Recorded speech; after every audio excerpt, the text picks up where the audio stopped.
Our Employment and Workplace Relations Minister, Bill Shorten, is obviously a man in a hurry. For starters, he's in a hurry to become Prime Minister. But he's also a man who values an upwardly socially mobile trajectory. His first wife was a Beale, one of the Melbourne Liberal aristocracy. His second wife, of course, is the daughter of our Governor-General. Yes, Bill Shorten has left his working-class roots well and truly behind.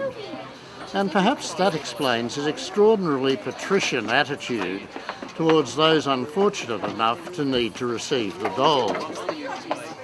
The dole in Australia now is just $243 a week.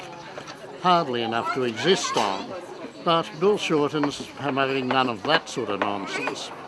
It's a safety net, he says. It's there to encourage people to get work. In other words, to make living on the dole so unpleasant that they'll take any job at all. But there are problems, and the problems become very clear when you look at the figures. There are now over 540,000 Australians on the dole, and well over half of those have been on the dole for well over a year, meaning that they may or may not have been trying to get work, but they certainly haven't been succeeding. And perhaps it's just as well that only about half of them say they're actively looking for work, because there aren't even enough jobs for them.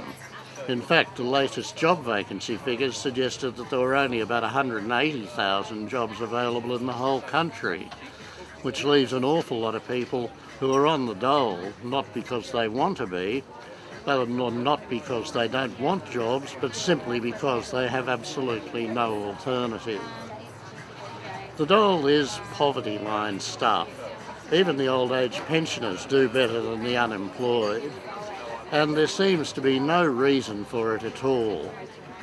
The present policy is not only pointless, it's actively cruel. Bill Shorten should remember where he comes from. $243 does not buy a lot these days, particularly if you're living in Sydney or Melbourne.